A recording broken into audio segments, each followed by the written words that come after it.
¿Qué tal, Leo? ¿Cómo estás? Buenas tardes. Sobreviviendo. Sobreviviendo, qué bien. Pues estamos acá en Oaxaca, nos trasladamos y gracias a la Universidad de la Comunicación por todo este apoyo que nos ha brindado. Esta tarde queremos platicar con este gran escritor, un literato de tantos años, Leonardo da Jandra, y quisiéramos que nos cuente un poco sobre su trayectoria literaria. Estamos aquí, Adriana Martínez, Reina Ayer, su servidora, y Leonardo da Jandra, para platicarnos un poquito de esta trayectoria profesional. Venga, Leo. Carajo, no pudiese haber empezado por algo mucho más específico. Bueno, mi concepto de trayectoria me lleva ineludiblemente a un dispositivo mortal, como una bala que se está disparando, ¿no? No sé quién me disparó, yo no escogí mi trayectoria, pero mi trayectoria pues es tan amplia como difusa. ¿Qué quieres saber en específico? En específico quiero saber qué te llevó al mundo de las letras, qué te llevó a la filosofía, qué te llevó a ir construyendo estas ideas y plasmarlas en papel, dejarlas ahí palpadas para el disfrute ajeno, finalmente. Bien, yo nací como casi todos, yo diría que todos, no escogemos el lugar donde nacemos y donde queremos vivir. Entonces, nací en un lugar que escogieron mis padres, viniendo de Nueva York a una parte de Chiapas, un rancho muy grande, que desafortunadamente lo vendieron, pero crecí en España, en uno de los regímenes más absurdos que se puede concebir, de acuerdo a lo que yo he estudiado. Mi infancia franquista fue como una especie de tránsito de claroscuros a más oscuridad. Y lo que sí tengo, hay dos conceptos que son básicos para mí, que son la lealtad y el agradecimiento. Y tengo un agradecimiento profundo a un maestro de literatura, allí era el bachillerato de la enseñanza secundaria, don Gonzalo Pardellas Puga, que fue el que me despertó. Quizás yo podía tener la inquietud por parte de mi abuelo materno, que estaba briago todos los días, pero aprovechaba los vapores etílicos para decir de cuando en cuando alguna frase interesante. Y me llamaba la atención porque contrastaba con el resto de mi familia, cuyo único objetivo era hacer dinero, trabajar como bestias, buenos gallegos que eran. Y este señor, don Gonzalo Pardellas Puga, profesor de gramática y de literatura española, me hizo muy ameno el mundo de la literatura. Me fui perfilando y empecé a escribir desde muy joven. Hice mi primer diario a los 9 años. Wow. Sí, y fui perfilando como mi diferencia respecto al mundo en el que vivía. Empecé a darme cuenta de que yo no quería vivir ni prolongar la miseria comercial de mis padres. A partir de ahí fui escogiendo mis lecturas. Recuerdo que había una pequeña tiendita de 2 viudas, porque eran 2 hermanas que yo creo que vivían con el mismo hombre, no sé en qué condiciones, pero toda la vida fueron 2 viudas. Mataron al hombre en la Guerra Civil Española, lo fusilaron allá en la Sierra de Barbanza, y ahí fue donde yo empecé a percibir a los 12, 13 años unas lecturas que yo casi diría que me marcaron, porque las recuerdo. El misterio de las catedrales de Fulcanelli, ahí vi también por primera vez el Zaratustra de Nietzsche. Era una tienda que vendía fundamentalmente lo que allá se llamaba tebeos, ¿cómo se llama aquí? Cómics, ¿no? Sí, Chistes. sí. El cómic es una expresión norteamericana. Exacto. Pero había 2 series, el Capitán Trueno y el Jabato, y salían todas las semanas y convencí a mi abuela de que los comprara. Entonces a mí me fascinaba ese horizonte de aventuras que habría, que yo relacionaba con la libertad, porque el mundo de Galicia, de esa parte de Arousa en el que yo vivía, prácticamente tenía nada más 2 temporadas, que eran lluvias y el verano eran 2 meses y el resto del año lluvias. Y como no había en aquel entonces, pues mi juventud, apenas empezaba la televisión, mis tías y mi madre todos se concentraban en las tardes frente a las radionovelas, que ya te imaginarás, era la parte, casi diría yo, nefasta de Televisa. Claro, quería decir, ¿no? Culebrones. Sí, pero terrible del franquismo. Y empecé a leer, me marcó mucho Nietzsche, definitivamente, pero luego me fui a los 13 años a Santiago de Compostela y ahí ya me metí en la biblioteca. Y entonces ahí empecé, el que me abrió, aparte de Nietzsche, la puerta a la filosofía alemana, no fue un filósofo, fue un psicólogo, yo creo que fue el padre de la psicología, Wilhelm Stecker. Y un libro que eran 2 volúmenes, Las mujeres frígidas. O sea, te imaginas en el franquismo hablar de mujeres frígidas cuando todas las mujeres lo eran, porque no tenían ni idea de lo que era su cuerpo, ni ejercer la libertad para encontrar placer con su cuerpo. Todo lo que producía placer estaba prohibido, era una especie de inquisición post-mortem lo que había ahí, porque yo no sé si llamarle vida a eso. Todo estaba permeado por los muertos, los ahogados. Era un pueblo que tenía muchos navegantes por el mundo, mucha aventura, siempre para hacer dinero. Y el culto a los muertos fue decisivo. La Santa Compañía se llamaba, eran los muertos, como estas mierdas que hay ahora de zombies y eso. Ahí yo por eso odio toda esa serie, porque era mi juventud. Claro. Y la otra parte,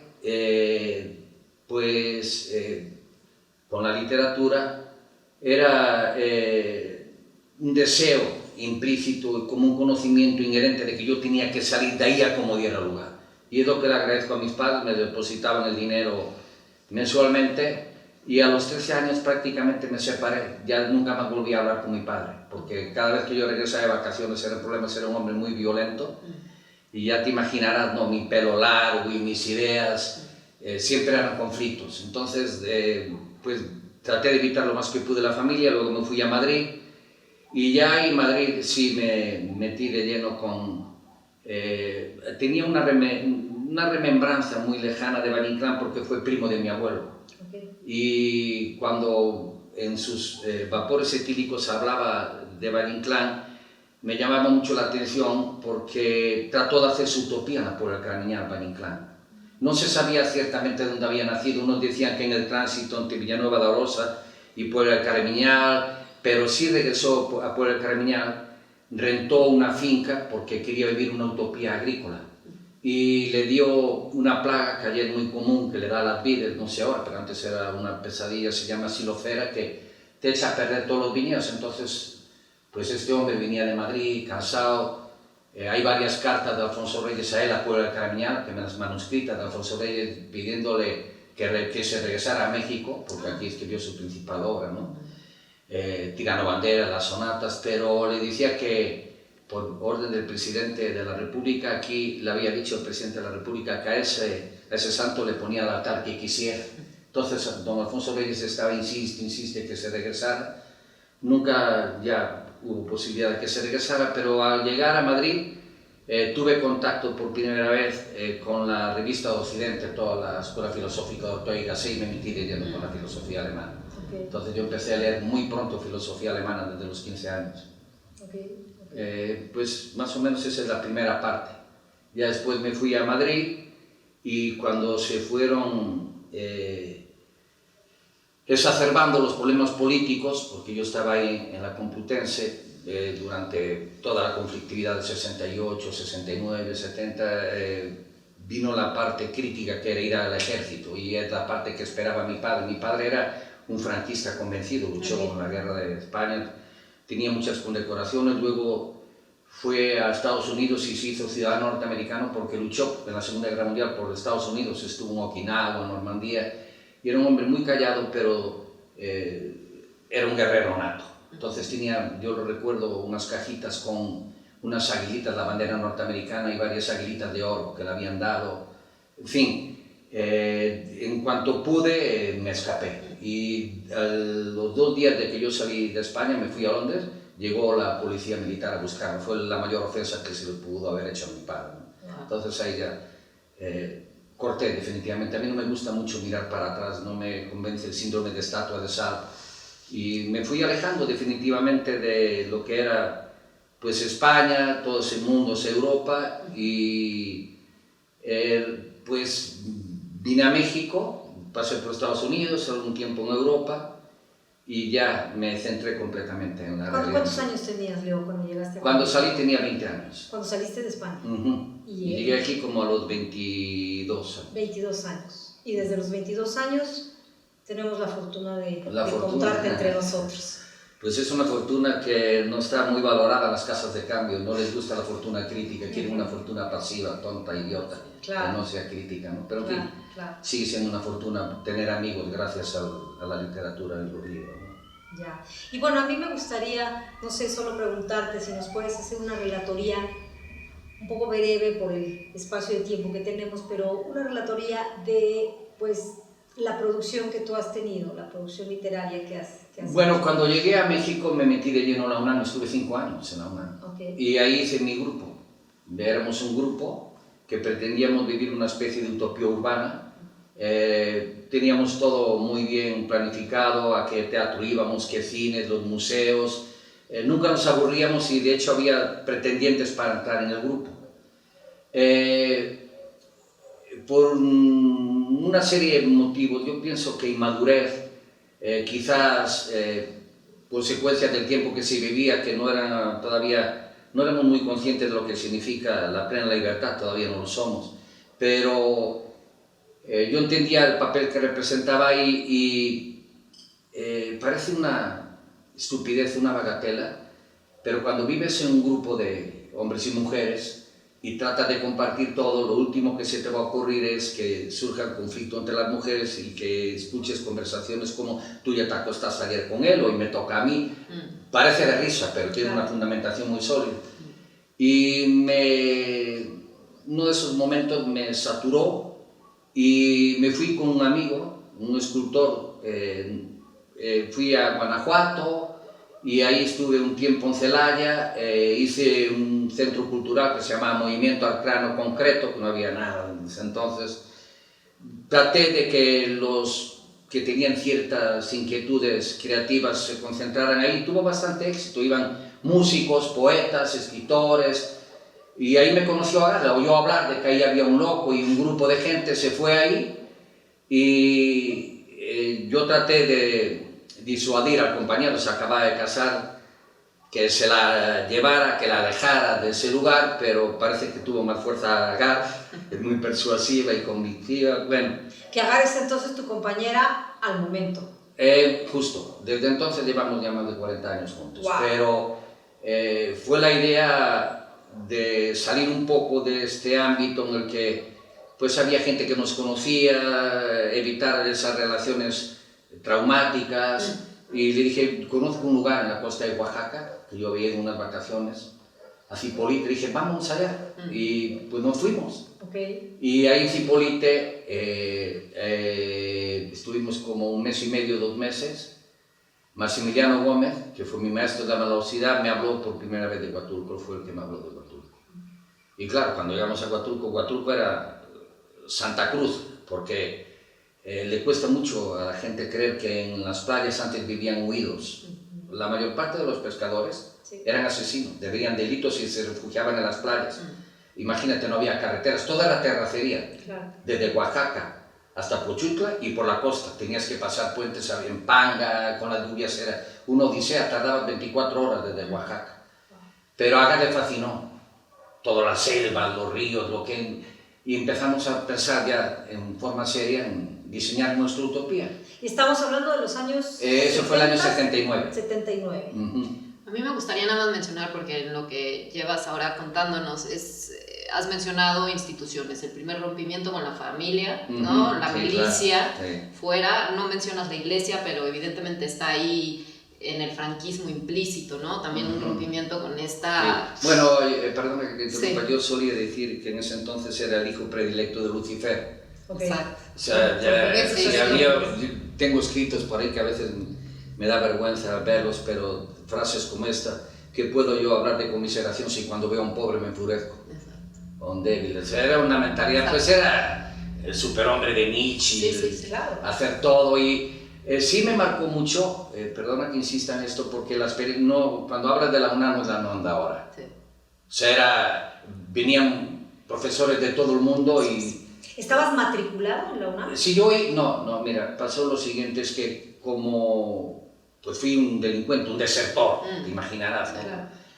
No pude conseguir ningún papel, pero sí me permitían asistir sí, claro, a una maestría impresionante con una mujer que venía en el año 73 con el golpe contra Salvador Allende, vinieron muy buenos maestros, Antonio Santos, Bani Van Buren, Mercedes Urelagoite, en fin, y era una visión que apenas en México se estaba decantando del marxismo, porque aquí había muy buenos precedentes filosóficos con los republicanos que se exiliaron, pero el marxismo vivo venía de Chile, ahí estaba, no Cuba, cuidado, Cuba era como una especie de idilio, ¿no? Pero las investigaciones serias aplicadas del marxismo a América Latina venían del sur. Y a mí eso me interesó muchísimo porque yo conocía la filosofía, la ideología alemana bien a fondo desde la perspectiva de la filosofía, entonces nos complementamos de manera extraordinaria con estos profesores fundamentalmente de economía marxista, y yo, aunque era uno de ellos, le aportaba toda la parte filosófica, entonces cursé una maestría en modelos de transición, es decir, desde la perspectiva del materialismo histórico, esclavismo, feudalismo, mercantilismo, capitalismo, socialismo, y al final venía el comunismo, y lo que me llamaba a mí la atención era la visión totalizante de estos sistemas, entender una sociedad con una perspectiva de base económica, superestructura, cómo el pensamiento tenía unas raíces en la producción del individuo, y eso me incentivó muchísimo porque me permitió aterrizar la filosofía alemana. Y ya cuando me fui con Agar Huatulco, entonces ya llegué claro con la idea, ¿no?, de hacer entrecursamientos, que era como una especie de balance de mi vida entre lo que conocía de Europa, fundamentalmente a partir de España y México. Y una filosofía completamente encarnada, porque yo encuentro una coherencia, pues, última en tu recorrido, no llamémosle trayectoria si tú quieres, pero es salirte del centro, por así decirlo, digo, si bien España no era necesariamente el centro de Europa, pero era Europa al fin, que sabemos lo que eso significa, y el ir buscando, ¿no? En dónde, como tú dices, ahí nazco y crezco en un determinado lugar, pero luego yo determino en dónde quiero asentarme. Y en esta búsqueda, pues sí, ir rompiendo, cortando para lograr vivir a la manera de y perseguir esa libertad, me parece extraordinaria, y es cuando llegas a Huatulco, pero además, pues, del brazo de tu compañera de vida. Mira, sí me documenté, yo sí algo he hecho en mi vida fue leer, de hecho leía un libro diario ya, tenía todo el tiempo del mundo, pero sí me documenté sobre los procesos utópicos y me di cuenta que la utopía social no funciona. O sea, eso lo viví en carne propia, era imposible que yo lograra convencer hasta una comunidad de que vivieran de acuerdo a ciertas ideas, pero sí le dije a Agar, ¿por qué no lo intentamos de pareja, una utopía de pareja? Y ahí es donde entra un personaje español, Séneca, que lo encontré por primera vez en Quevedo, en el estudio que hizo, de los pocos estudios filosóficos que hizo Séneca, y que recordaré toda mi vida, fueron sobre los estoicos y sobre Epicuro. Y me llamó muchísimo la atención de esos personajes, que no es como te los explican en la escuela. No es nada más resumirlo en 3 líneas, sino qué hacían con su vida. Y eso fue lo que me marcó, porque ahí me di cuenta que yo tenía que aprender a cazar para comer y aprender a pescar. La mayor parte de los nativos que eran amigos desconfiaban de eso, y dicen, estos personajes, y en la selva solos, quédense aquí con nosotros, no, queremos estar solos. Y fue un reto tan grande, y ahí es donde le agradezco a Agar, ¿no? Contra toda su familia, con su marido, tenía todo el futuro garantizado, y apostarle a la inestabilidad total. Y eso para mí es la base de la filosofía. Ha sido a través de los años, y conforme he ampliado todo mi conocimiento filosófico desde los más antiguos hasta lo actual, el mayor defecto que he encontrado en los pensadores es la falta de coherencia entre lo que piensan y lo que viven. Eso fue para mí, fue terrible en la UNAM, le partía la madre a todos, a Garudí, a Althusser, a Popper, que venía, puedes decir la sociedad abierta y sus enemigos, una sociedad abierta, libertad, pero libertad ¿para qué? Para que una bola de cabrones parasiten de los que tienen menos posibilidades y menos conocimiento. Todo ese cuestionamiento estaba prácticamente fuera del marxismo. El marxismo estaba enfocado en el contexto social. Cambiemos la totalidad y luego cambian las partes, y yo me di cuenta que no era así, que primero hay que cambiar las partes para que cambie la totalidad. Y decidimos, Agar y yo, cambiar nosotros. O sea, ustedes decidieron establecer un modelo, primeramente con ustedes. Claro. para después tratar de... Si a alguien le vale, Claro. o le servía. Y funcionó muy bien, porque en la medida que los nativos, que el costeño es una mezcla muy explosiva por parte de los afro-norteamericanos con las culturas nativas que estaban en el Istmo, ellos no viven en una relación pasado-futuro, viven en un presente continuo. Y la característica del poder es el presente continuo. Cuando un individuo de la sociedad llega al poder, rompe con el pasado y considera que el futuro se va a hacer en cuanto a lo que él disponga en su presente. Es la característica del presente. Yo lo estudié hasta la gramática del tiempo, lo analicé a fondo, pero allí lo viví, porque eso es lo que le falta a los teóricos, vivir sus ideas. Claro. Y los griegos las vivían.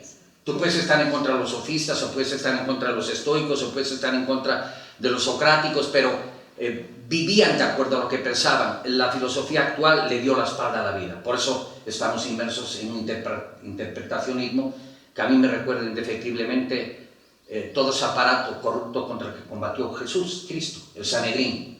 Reinterpretar. Yo soy el que poseo la verdad, yo la interpreto y ustedes la repiten. Entonces, todo esto con la vida, las experiencias con la naturaleza, el darte cuenta que no vas a aprender de una planta ni de un animal el peligro que encierran leyendo un libro, sino en contacto con él, te potencia los sentidos, en fin, ser parte de la naturaleza y no llegar ahí con una idea preconcebida, que es lo que ha acabado con la mayor parte de los intentos utópicos que yo he conocido posteriormente. Vienen de la Ciudad de México y quieren vivir como vivían en la Ciudad de México, en la selva. No se puede. Tienes que tener una mente nueva para una espacio-temporalidad existencial nueva. Y eso es lo que le cuesta a mucha gente. Oye, Leo, y es interesantísimo lo que mencionas. Antes de entrar justamente como llevas esto al papel, a tus libros, pero a mí me gustaría preguntarte, porque es interesantísimo, para tener esta lógica, en este patrón de comportamiento del que tú me hablas, ¿cómo le hacían? Es decir, tenían que comer, tenían que vivir, estabas finalmente inmerso en un mundo capitalista, ¿no? En donde se vive con determinadas reglas, con determinadas instituciones. Tú, como Adriana mencionaba, estás rompiendo con ciertas instituciones y tal, pero ¿cómo de pronto llegas a Huatulco y te instalas a vivir cuasi como un salvaje, ¿no? Se instalan a vivir cuasi como salvajes, pero ¿y cómo sobreviven? Es decir, bueno, ¿qué pasaba con esta parte económica? Ese es otro de los errores fundamentales, de que para el ser civilizado, todo lo que está fuera de su proceso civilizador es barbarie. Hay que entender esta perspectiva. Yo nunca fui a Huatulco para vivir como un salvaje. Teníamos un proyecto claro, queríamos tener nuestra vida en la mano. Entonces, ahí tienes un mar pleno de vida. Okay. ¿Cómo tengo acceso a esa vida? Pues hay un método de conocimiento. Yo estudié metodología. Okay. Entonces, me han acusado de metodologizar demasiado la existencia, pero yo creo que si hay algo que caracteriza al ser humano es la capacidad de racionalizar los pasos que da, las decisiones que toma. Entonces dije, bueno, ¿qué hay aquí? Pues hay esto y esto y esto en los peñascos, hay esto en la playa, y los pescadores me decían, cuidado, esto no se puede, esto sí se puede, pero pues yo como filósofo siempre me ha gustado llevar al límite todo. Y tenía que aprender cómo pescas eso, cómo consigues la carnada, cómo matas un venado, que era el objetivo máximo. Puedes matar una chachalaca, una paloma, pero ¿cómo llego al venado? Y ahí es la potenciación de los sentidos. Entonces me fascinaba todo el ritual que hay que seguir para llegar a eso. Y claro, el tiempo que podías tú considerar que lo empleaba para conseguir el sustento, yo lo aprovechaba también para seguir conociendo. No es lo mismo cuando vas a un trabajo repetitivo, reiterativo, enajenante, que es lo que me fascinaba del marxismo, la enajenación del proceso de producción de mercancías. Entonces, tú no eres una mercancía, yo tampoco, pero estoy en constante producción de mí mismo. ¿Cómo logro eso? Y todo lo va. Cómo crecen, en qué las plantas, en qué lugares, cuáles son las más venenosas, por qué lo son, por qué. Porque un venado, en época de sequía, que nos tocó una época de sequía terrible, 81, 82, 83, veías la cantidad de animales que se morían en la laguna a querer beber, se quedaban enterrados, jamás veías un venado. Si matabas un venado lo encontrabas, aunque no estaba muy gordo, estaba impecable, limpio. Los tejones, los más llenos de garrapatas. Inmediatamente focalicé el venado como una de las representaciones animales más sublimes y me puse a investigar todo el comportamiento del venado en distintas culturas, lo que significaba acá. El águila, que siempre fue mi Desde chiquito, cuando tenía yo 5 años, mi abuelo tenía un pequeño feudo, que es de donde viene el de Alejandra, y el caporal trajo un águila, un aguilucho. Entonces, con un guante lo traían, me lo pasaron, me lo pusieron en la mano porque yo era el heredero. Y lo primero que hice, a veces, lo eché a volar. Y ahí tuve una respuesta muy contundente, muy franquista de parte de mi padre. Me dio un golpe con el brazo, me rompió la nariz. Fue terrible, ¿no? Mi madre escandalizada, pero por liberar un águila. Y ya después, cuando vine a México y me metí de lleno una época en el chamanismo, encontré otra vez esa águila, que es como mi especie. No le voy a llamar ni nahual, podía ser, pero como casi nadie entiende lo que es ahora nahual, en la década de los 60 y los 70 hubo un revival y se valoraba todo ese mundo. Ahora, la búsqueda, desde mi perspectiva, yo entiendo que debe haber excepciones, que las hay inevitablemente, pero ya hay muy pocos buscadores, casi todos turistean con la realidad. Y eso fue lo que nosotros no hicimos ahí. Entonces, planificábamos nuestro tiempo. Yo me levantaba con el amanecer para ir a pescar, traía la comida del día, la dejaba lista para a la hora de comer prepararla y agarrar a pintar y yo a leer y a escribir. Horas. Comíamos y otra vez. Y no es que no lo puedes ver cuando tengo que hacer la tarea, no era tarea. Era la parte más bella donde establecíamos un contacto con todo, como si nada más estuviéramos nosotros en una parte del cosmos y había que relacionarse con esos seres extraterrestres que estaban allá afuera. Los veíamos cada 2 semanas, bajábamos, ellos nos veían a nosotros como seres extraterrestres, pero se daban cuenta, cuando yo empecé a ejercer cierta violencia para respetar la naturaleza, que pues había un trasfondo muy cabrón. O sea, primero traté de decirle que había que respetar, pues sobre todo los desoves de tortugas como la tortuga laúd, estas tortugas que ya prácticamente desaparecieron, esa tortuga que es como un tractor, esa tortuga gigante, salían al año en Cacaluta 20, ahora no sale ni una. Y yo bajaba a la playa cuando iba a pescar y veía los campamentos, llegaban de todas las rancherías, de todas las rancherías porque la gente vivía pegada a los cerros, que es donde estaba la agricultura. Y yo le decía, oiga, llévense 2 puñitos de huevitos, pero ellas 4 o 5 costados. Y yo, no, es que el hambre, usted verá, el hambre es cabrona. Digo, no, esto no es hambre, este es vicio, cabrón.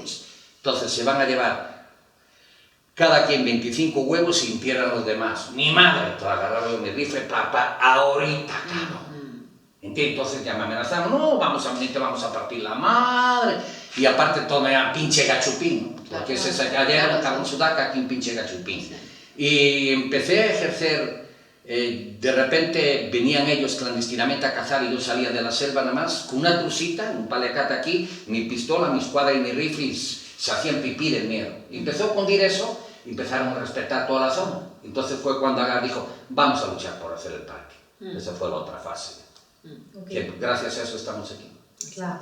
Y ahora platícanos un poco de la tinta en el papel, cómo pasan todos estos pasajes y cómo los vas filtrando y los llevas a la escritura. Platícanos un poco cuál ha sido la presencia de estos múltiples libros que llevas ya escritos. Bueno, el mayor problema, no sé si llamarle obstáculo, era de dónde saco los libros. Entonces teníamos que ir a México cada 3 o 4 meses y yo traía la mochila llena de libros, era lo que traíamos.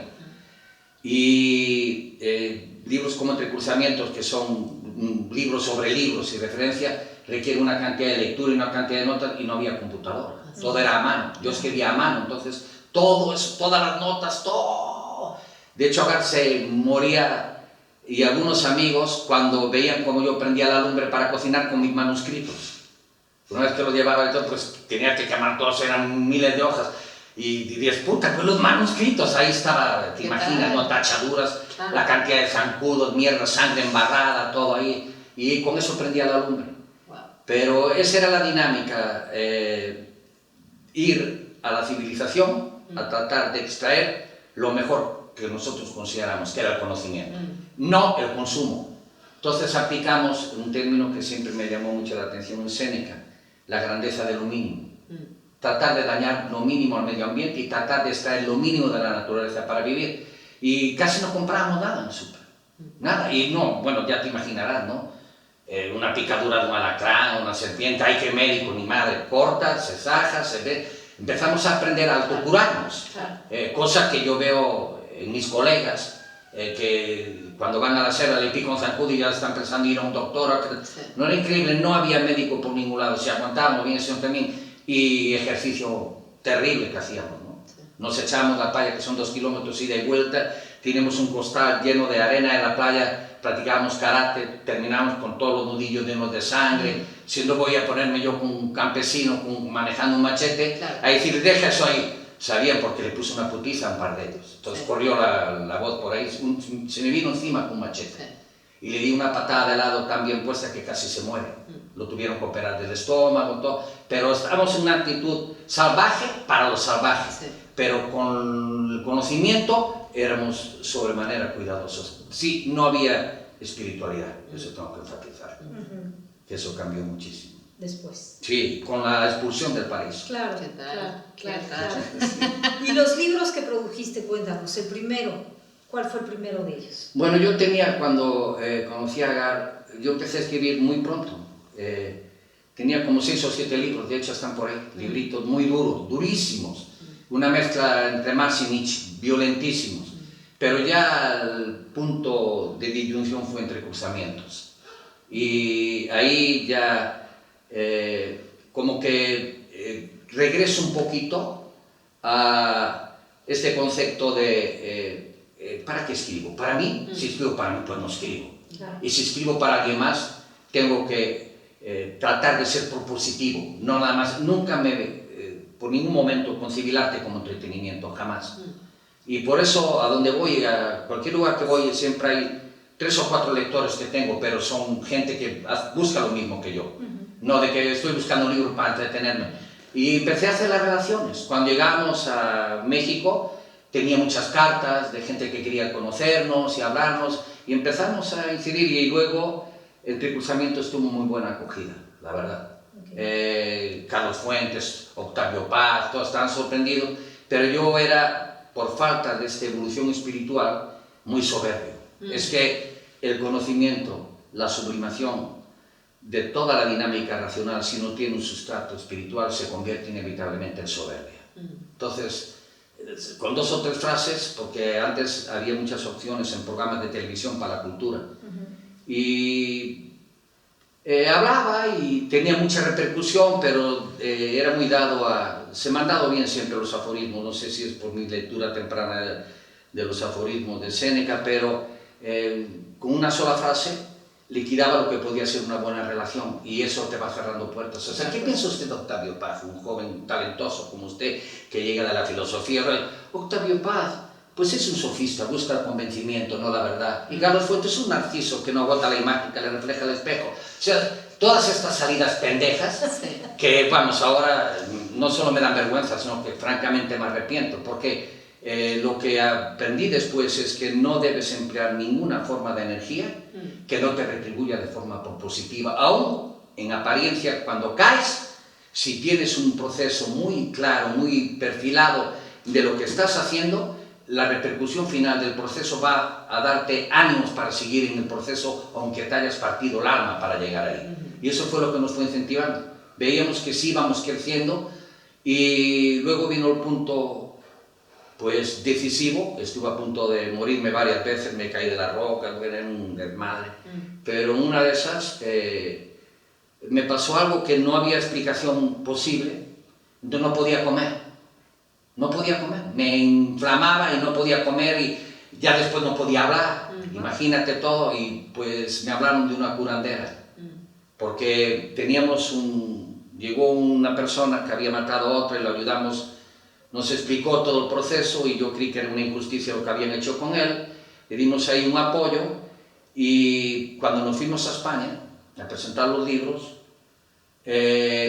una hermana de la esposa de este personaje, que es un personaje de Entre Cruzamientos, un poco perfilado, pero ya está de lleno en la trilogía de la costa, en Cuatruqueño, Samago y la Marama, Nicéforo. Y la cuñada tuvo un desliz, como muchas mujeres en Oaxaca y en la costa, la embarazaron, y el niño salió con tumor. Entonces, antes de irnos a España, vimos a ese niño que había nacido ahí, solo un petate, ni médico, nada, ahí en el petate, agua caliente, lavaban, te un cuchillo, cortaban, pero pues ya se murió. Y cuando regresamos no tenía el tumor, 4 meses después. Entonces, ahora dice, oye, ¿y ese niño? Pues es el niño que, no, ese se murió, no, es este. ¿Cómo que es este? Sí, nos dijo que había ido a Salina Cruz con una persona que curaba con el espíritu. Y yo no quería ir, dije, no me voy a meter yo con esas chingaderas y esas pendejadas. Recuerdo aquel día que fui a Salina Cruz, yo le llamo salitrero infernal, por un viento terrible. Bueno, llegamos al mercado y estábamos tratando de comprar unas plantas, ¿no? Que supuestamente tienen una función ritual, sagrada, y cuando estamos así con la puestera viene un niñito y le deja caer una bolsa de sal, ¡pum!, sin ningún motivo. ¡Ay! O sea, de estas señales que a la mentalidad racional occidental dice que está pasando aquí. Bueno, llego al templo, para no hacerte larga, baja el hermanito espiritual, me dice, por fin llegas, hermanito, estuviste a punto de ya no llegar jamás. Eres bien necio, pero nuestro Padre te tiene reservado. Me tiró todo un rollo y yo, bueno, con que me curen. Y me curaron. Entonces, a partir de ahí le di entrada a lo espiritual y cambió nuestra vida por completo. Mira, una de las cosas que yo aprendí tempranamente con la filosofía es que no estás escribiendo para tu tiempo. O sea, eso fue una de las cosas que yo tuve muy marcado. No quiere decir que yo haya tenido muy claro desde el principio escribir para la posteridad. Para mí la posteridad no tiene mayor trascendencia. A mí lo que me interesa es aprovechar el espacio, tiempo en el que vivo, mi propia experiencia como una forma de superación constante. O sea, Agar y yo tenemos eso muy claro respecto a un año a otro, en qué estamos evolucionando, qué es lo que nos estamos superando, dónde debemos trabajar más. Todo esto tiene el trasfondo de mis lecturas, la filosofía. Entonces, filosofía para ser encantados es, yo escribo en trilogías, es una información alemana. La trilogía Entre Cruzamientos, que es la trilogía de la identidad, luego la trilogía de la costa, Batuqueño Samagua la Madraba, y esta trilogía que llamo del conocimiento, que empezó con la gramática del tiempo, donde trato de entender desde una perspectiva filosófica el contexto en el que vivo allí. Y ahí estaba analizando precisamente el presente como manifestación del poder, el pasado, que yo llamo a los personajes en este contexto es pretéritos, presentáneos y pósteros, así se llamaba el libro en principio. Entonces, la característica de la preteridad es el mito y la historia, la de la presentanidad, el poder, y la de la posteridad, la utopía. Y el trasfondo que le daba sustento a estas divagaciones filosóficas eran mis propias experiencias ahí. O sea, lo que leía yo lo pasaba por el tamiz de mi experiencia.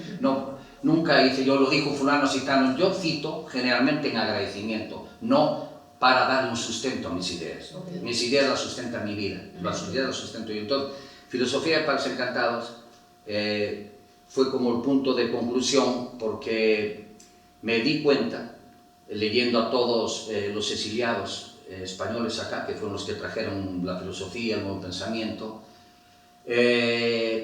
que había una carencia inexplicable en la cultura latinoamericana del sistema y métodos. Había buenos interpretadores y había muy buena ensayística basada en la imaginación, no la racionalización. O sea, Octavio Paz es un gran ensayista, pero desde la perspectiva filosófica importa ideas y es un desastre. Y lo mismo podías hablar, ya digamos, Vargas Llosa y compañía, pero aún personajes como uno de los más notables que hay hoy en día, Enrique Dussel, ves cómo está aplanado por el marxismo. Y se quedan ahí atrapados tratando de darle una justificación a las ideas del otro. Yo jamás hice eso. Yo siempre aproveché las ideas de los demás para consolidar las mías. Entonces dije, tengo que, perdóname este paréntesis, pero hice la tesis en el doctorado, a pesar de que iba como oyente, y se titula, de hecho está ahí, Totalidad, Pseudo-totalidad y parte. Fue la primera vez que apliqué este concepto de totalidad, pseudo-totalidad y parte al estudio de los sistemas y métodos de los filósofos que más habían destacado en el mundo de los sentidos, que llamaba yo pseudo-concreción, luego el mundo teórico, abstracción, y por último el mundo de la concreción, que ahí entraba Marx, claro, Marx y Engels, ¿no? Entonces ya después con el tiempo me fui separando por razones muy obvias. Por ejemplo, con Marx, la violencia, que yo siempre fui muy violento, entonces dije, si quiero erradicar la violencia en mi comportamiento, tengo que erradicarla de mis ideas.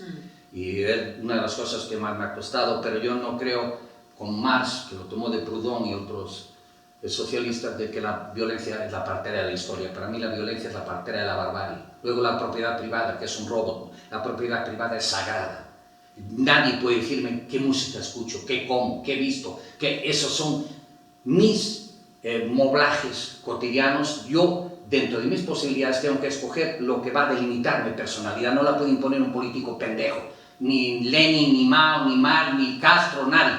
Y luego, ya en el contexto un poco pues más actualizado, toda esa dinámica del partido, ¿no? La orquesta del partido, que es un dogma terrible. Y me di cuenta que los modelos que pretendían liberar a la sociedad fueron de los más esclavizantes. Hablo de la Rusia de Lenin y Stalin, la China de Mao, la Cuba de Fidel Castro, bueno, ya ves ahora lo que está pasando en Nicaragua, lo que está pasando en Venezuela, en fin, ya no hay por dónde ir ahí, pero al mismo tiempo tenían mis principios claros de izquierda, que yo lo podía definir de manera quizás un poco sintética, pero es en el concepto de democracia, buscar el mayor bien para la mayor cantidad de gente el mayor tiempo posible, aunque no estén de acuerdo conmigo. Esto es muy importante. Entonces de ahí vino todo este libro de Filosofía para los Encantados.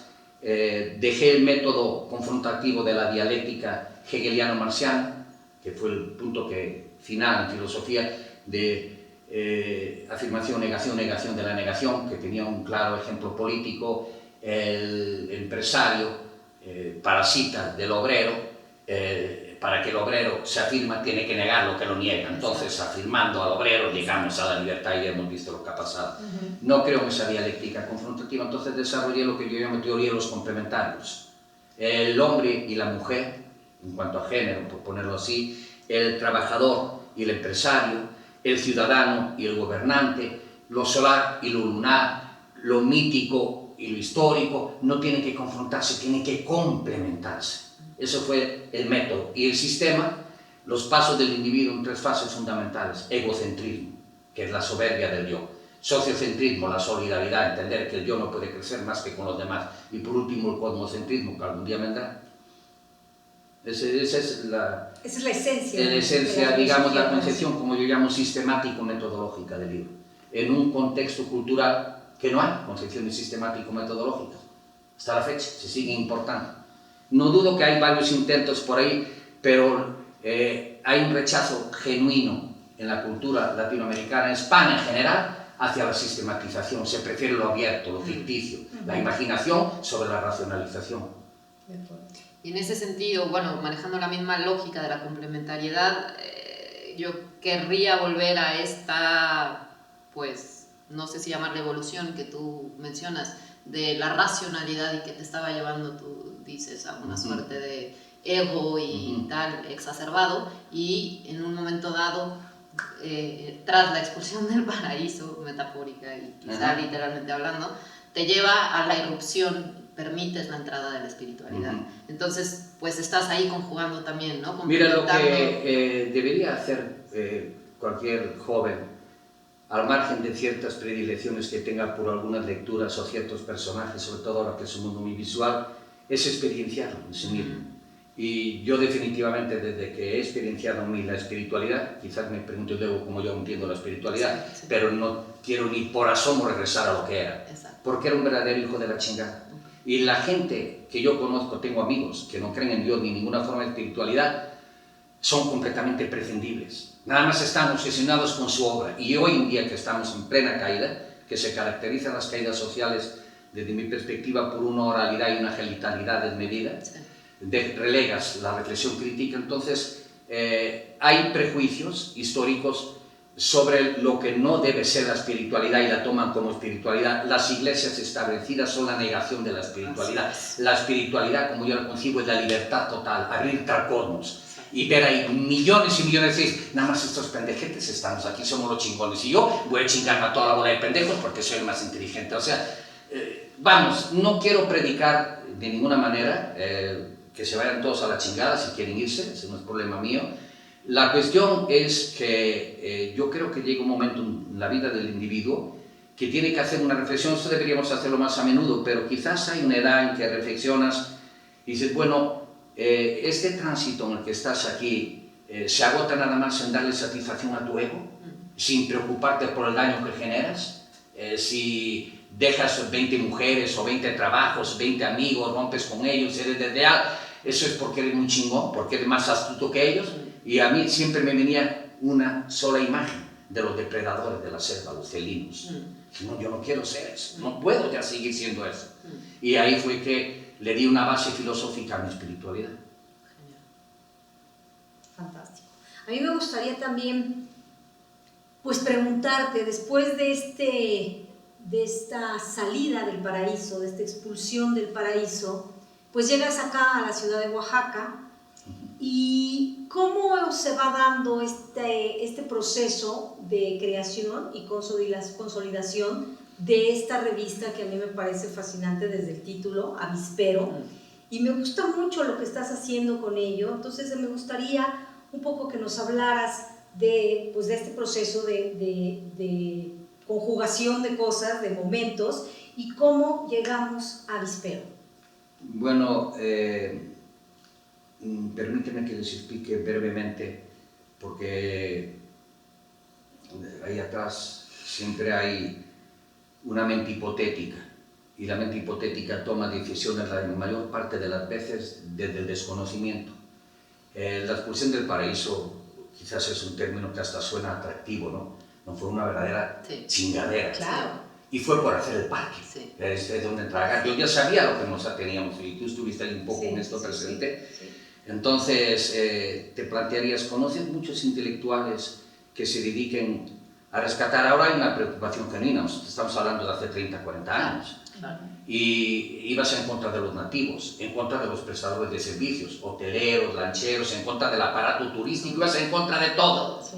Que ya sabes lo que significa generar empleo, esa es la locura. Hay que generar empleos, ¿qué tipo de empleos? ¿En qué condiciones? Y bueno, fue una tarea inmensa. Y fuimos aguantando. Los primeros directores de Fonatur, como pasaba con el proyecto turístico, tenían otra visión hasta que fue llegando todo el aparato corruptor comercial y nos vieron como enemigos. Entonces había que echarnos, inventaron que habíamos entrado en terreno de Fonatur cuando ni existía Fonatur. Nuestro papel comunal es el primero, nos costó un carro del año y nos tiraron la casa, no hay ni un ladrillo de la casa, se llevaron todo, en 50 trabajadores al hombro metiendo los ladrillos como ejemplo, para que no se repita lo que hace, ¿no? Como decía Platón, la ley, no se castiga al delincuente tanto por el delito que ha cometido, sino para que no se repita. Entonces a este cabrón hay que partir la madre para que ningún pendejete quiera hacer lo mismo. Y llegamos acá y conocí a un chavito porque el dueño de la proveedora, el profesor Ventura, vendía mis libros.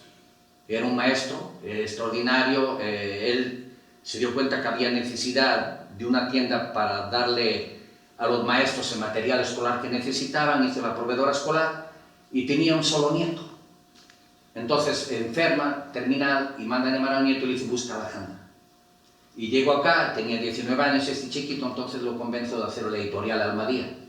Fundamos la editorial Almadía, fue aprendiendo, ahora ya la lleva él, pero pues con toda la experiencia que teníamos de los encuentros culturales que hacíamos en Huatulco Parque, todo esto, empezamos lo hice director de la Feria del Libro de Oaxaca, que antes era un tenderetito que tenían ahí, se convirtió ya en una feria importante.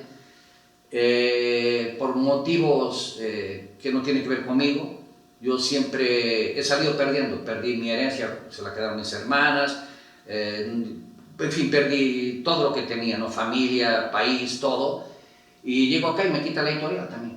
Yo tenía el 30%, de repente, oye Leo, firma aquí, ¿quieres? Como le dije a mi madre, con un notario y abogados, ¿qué es eso, madre? Pues es tu renuncia, mi renuncia que pues la parte de la herencia de tu padre, que tenía cientos de hectáreas de bosques y casas, y aquí y el notario así, bueno, usted lea porque esto es serio. Dice, no, madre, ven a la cara, ¿quieres que firme eso? Pues tú te quedas allá con los indios, vives con los indios, y no te gusta, agarré, firmé y se acabó España, ya nunca más regresé. Entonces fue lo mismo aquí, ¿no? Se cierra el proyecto de Almadía y vamos con uno nuevo, y este es Avispero. Y ha ido muy bien, no hay el presupuesto que tenía en Almadía, porque el profesor Ventura había acumulado una gran riqueza, pero lo que veo es que cada día crece más, y ahora hay una cantidad de talentos de primer nivel que están saliendo de ahí. Y tengo que ver cómo los proyecto. En eso estamos. Y en lugar de suponer esto una carga para mí, supone un incentivamiento increíble. Cada día tengo nuevas ideas, nuevos proyectos. Voy a cumplir 70 años. Ya. En fin, que la verdad, no, por ningún motivo yo hubiera jamás hecho una selección para vivir como viví. Jamás. Pero pues estoy contento con lo que me ha tocado. Ha sido una verdadera chinga, pero aquí está. Claro. Qué maravilla, qué maravilla. No sé si llamarle maravilla. No creo que de 100 escritores 99 hubiera aguantado. He llevado mucho, no voy a decir nombres. Allá llegaban por los libros, iban a la roca, decían, quédate aquí sentadito, por favor, no te muevas. Y ahora todo, ¡auxilio! Ya llevo una hora que había venido a donde yo iba, me veían a mí saltar entre erizos, conchas, todo, y pues si este pinche puede, porque yo no, pumba, chinga tras chinga, se caían, se jodían, le picaba, le mordía. Y hasta la fecha, no, el último caso que conozco, y perdón que tenga que meterlo ahí, pero fue muy doloroso, fue de un chico que leyó Entre Cruzamientos, fuerte, joven, guapo, una pareja, se fueron a Puerto Escondido, la mamá de él lo vino a visitar y fue a arponear un pargo. Los pargos grandes están donde están las rompientes, no en la playa, en las rocas, en la zona. Y la ola lo tiró contra las rocas y se murió. O sea, la utopía tiene un riesgo, es impensable una utopía en una pinche ciudad. Y no porque no exista inseguridad, que la hay por todos los lados, pero eso es una inseguridad que tú no la buscas, está ahí gratuita. En cambio, en una condición de naturaleza, tú mides tus fuerzas porque sabes a dónde vas, sabes lo que vas a hacer. Pero la inseguridad hoy en día en los medios urbanos es terrible porque imposibilita el crecimiento senciente, le quita toda la animalidad al ser humano y nada más deja dos ámbitos que son los más perniciosos y más peligrosos. Comer como un marrano y copular como un perro. En eso se la pasa, ¿no? Estás trabajando en un trabajo de mierda que no te gusta, a ver a quién me cojo el fin de semana, voy me pongo hasta la madre, chupo y trago, y ese es el riesgo al que me enfrento. Está claro. Espero que no sean así todos, pero... De alguna manera ya has casi dado respuesta a la pregunta que yo quisiera hacerte, pero a mí me interesa muchísimo, como tú decías, de pronto las cosas no se hacen para la inmediatez. Tienes que ser un poco previsor de lo que va a pasar o te tienes que adelantar a lo mejor a los tiempos. Y yo aquí hablaría un poco, sobre todo pensando en los destinatarios de esta charla, los universitarios, jóvenes universitarios. A mí me gustaría pedirte algún consejo, por llamarlo de cierta manera, que tú pudieses dar a estos jóvenes entusiastas que están formándose en sus distintas carreras.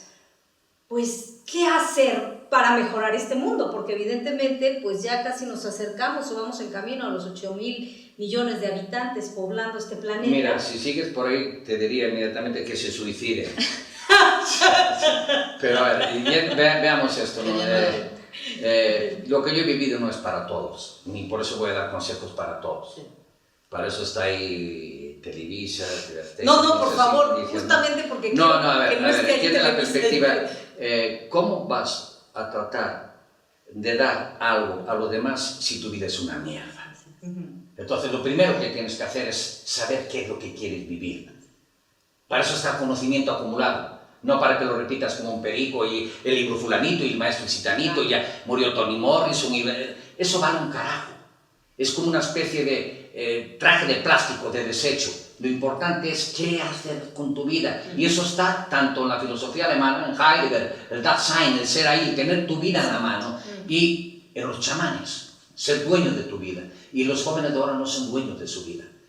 Nada más, por poner un símil un poco vulgar, pero es como estar sobreviviendo en un río de mierda y te preocupas por mantener la nariz a flote para respirar. Pero no te preocupas por el río de mierda, porque es el único lugar donde estás. Entonces, los jóvenes tienen que detener esta locura impuesta, porque ni siquiera es de ellos, no la han elegido. Casi ningún joven ha elegido lo que está viviendo. Y creen que estudiar una carrera los va a proyectar. Estudiar una carrera lo que va a hacer es abrirte la capacidad de comprensión de la mierda que te rodea.